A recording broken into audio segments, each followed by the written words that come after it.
Hey everyone, this is Ren from den-oh-mwah bringing you another video.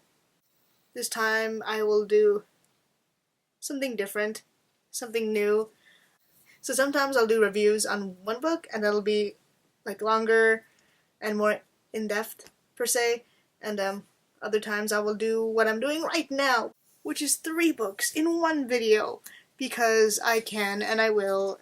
So the 3 books I want to talk to you about today are Neil Gaiman's Fortunately the Milk, Hero by Perry Moore, and Amy and Roger's Epic Detour by Morgan Matson. It's wonderful. It's so funny. It's just really fun to read. It took me like 20 minutes to read this. I recommend this for anyone who likes silly things, but I think it's really good for people who want to read aloud. It's pretty silly, and by pretty silly I mean extremely silly. It's also illustrated by Scotty Young. I think you guys should pick it up, read it out loud to your little brothers, sisters, cousins, children, dogs, cats, whoever. I give it a 5 because it was just so much fun and so fun. The next book I want to talk about is Hero by Perry Moore.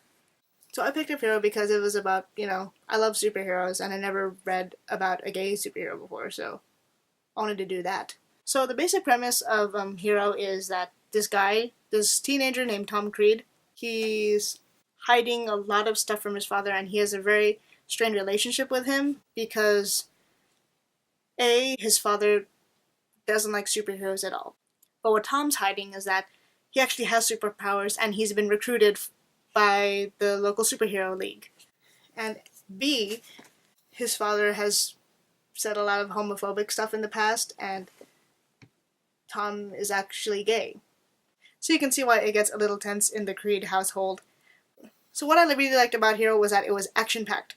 Cool fights, daring rescues, even like the training sequences were very interesting to read about. Another thing that I liked about Hero was that it didn't sugarcoat anything about the superhero stuff.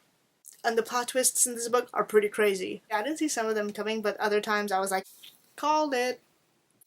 Some of the things I didn't like about Hero necessarily was that I didn't expect it to be so graphic about certain things, but it wasn't terrible. It was just a little bit more than I expected, so just be aware for that. But yeah, Hero, pretty good. I would give it like a 3.7 out of 5 because while I did enjoy it, a lot of this stuff was predictable. And one quote that I really liked from Hero goes as such: "I filled my head with thoughts of the future, of infinite possibility. There's someone out there who will one day find me and fall in love with me and prove that all this waiting actually meant something."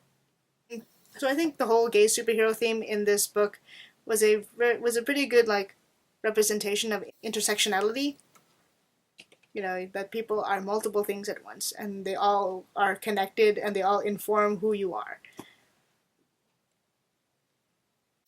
Yeah, that was Hero. 3.7 out of 5. 3.8. 3.8 out of 5. So the next book I want to talk about is Amy and Roger's Epic Detour by Morgan Matson. This is a road trip book, first of all. I haven't really had any road trip experience outside of California because California is pretty damn big. The basic synopsis of this book is that Amy needs to get from California to Connecticut in about 4 days. But the trouble is, she can't drive. She has a lot of post-traumatic stress from an accident that ended up, killing her father. So her mom arranges for a childhood friend, Roger, to go accompany her across the country, basically. What I really enjoyed about this book was that a lot of it was about Amy dealing with her father's death and her coming to terms about what it meant for her. And Roger's actually dealing with a lot of post-breakup nonsense. Another thing that I really enjoyed about this book was that there are a lot of pictures in here, which you wouldn't think there are, but there are. Pictures of the things they saw, and you can see some playlists that Roger makes for the road trip. And Roger declares that the most important things to a road trip are the food and the tunes. Their first stop is In-N-Out, which made me happy and made me want In-N-Out. One thing I didn't really like about this book was that, spoiler alert, don't listen, but obviously, look, they're gonna get together. When they got together, for me, it was a little anticlimactic. And when they were together, it wasn't very interesting that they were together. I like reading about them having adventures rather than being a couple. That's just me, though. I give it like a 4 or something because it makes me want to go on a road trip and it makes me want to go eat at all the places they ate at. Food is very important to me. I really recommend it. I want people to read it because it was cute and there was a lot of good music. Yeah, those are my reviews for the week. So yeah, that's about it. If you have any questions about any of the books that I just talked about, or if you have any books that you want me to read, or if you have anything like that at all, put it in the comments because why not? I'm Ren. This is den-oh-mwah.